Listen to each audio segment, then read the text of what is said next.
Et bien voilà, c'est ainsi que tout a commencé depuis l'interview de Marc Ménon sur Europe numéro 1. J'ai parlé, on m'a posé des questions pendant un certain temps, même assez long. J'ai répondu et depuis, naturellement, je suis vraiment sollicitée. J'ai reçu des coups de fil d'un peu partout pour me demander des précisions. Des précisions sur ce qu'avaient été mes expériences de sortie du corps.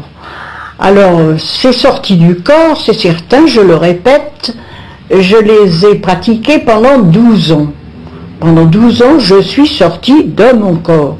Mais je ne suis pas sortie pour cela de ma personnalité. Je ne suis pas sortie de ce que j'appelle mon petit moi-je, qui est la personnalité de Jeanne Guéné, et qui est vraiment sans intérêt. Mais je n'avais pas d'autre moyen. Je voulais savoir si la vie était possible alors qu'on n'était plus dans le corps. Je l'ai eu, oui, c'est possible en effet, mais ça n'était pas suffisant, il fallait que je trouve autre chose. Et cette autre chose, je l'ai trouvée lorsque j'ai rencontré, d'une façon un peu extraordinaire également, c'est-à-dire pleine de coïncidences, fragment d'un enseignement inconnu de Georges Ivanovitch Gurdjieff et écrit par Ouspensky. Ouspensky ayant été le chantre de Gurdjieff, et le chantre très honnête. Ce livre m'apprenait naturellement beaucoup de choses. Je garde une reconnaissance infinie à Georges Ivanovitch Gurdjieff d'avoir permis cela.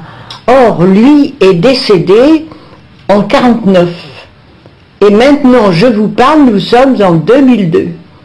Alors, vous voyez, c'est donc très important. Il aimait Vichy, il venait à Vichy, il y emmenait ses élèves, et il emmenait, à un certain week-end, il emmenait les étrangers, à un autre week-end, il emmenait les Français. Et il descendait à l'hôtel Albert Ier à Vichy. Et il disait... Bon oxygène, la bonne oxygène. Or, il est certain qu'il ne parlait pas que de l'oxygène, il parlait d'autre chose. Ce qui m'a toujours fait penser, ce dont je suis sûre, c'est que Vichy, pas Vichy par lui-même, Vichy, Cusset, les environs, enfin, l'agglomération, si on peut dire, est un haut lieu. C'est vraiment un haut lieu de ces liens où souffle l'esprit. On ne sait pas pourquoi, on ne sait pas comment. On a sans doute oublié que 55 ans avant notre ère, Jules César, le grand Jules César, est venu passer l'Allier, la rivière d'Allier, à peu près à 500 mètres, 1 kilomètre, en amont ou en aval du parc Omnisport et du centre Omnisport.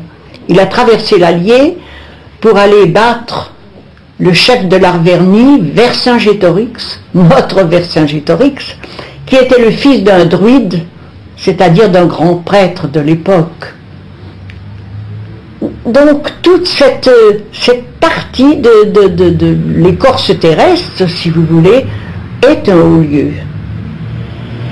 Je m'en suis imprégnée formidablement et toute ma vie, je peux dire, depuis très jeune, je suis continuellement, non pas obsédée, ça n'est pas de l'obsession, parce que l'obsession est non, c'est quelque chose de conscient.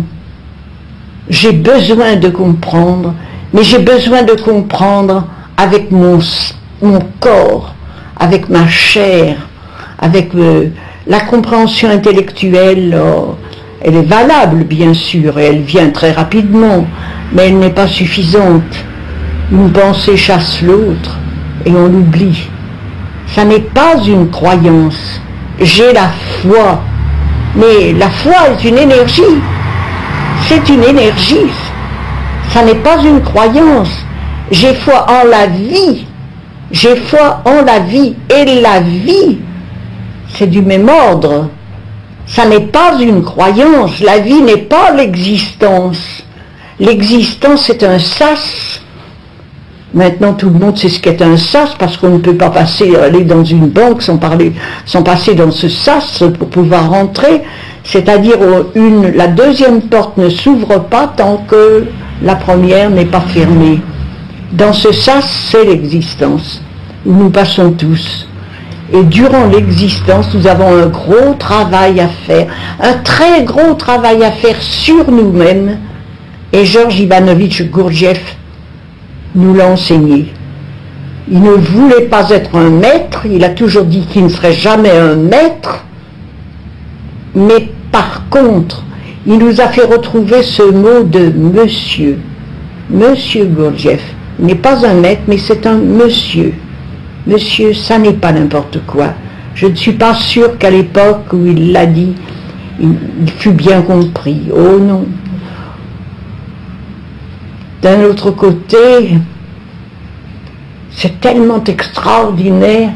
En parlant avec Marc Menant tout à l'heure, Marc Menant que je ne connaissais pas, qui m'appelle pour me demander de lui parler de mes expériences, je me suis sentie retourner à l'époque où j'ai découvert Georges Ivanovitch Gurdjieff.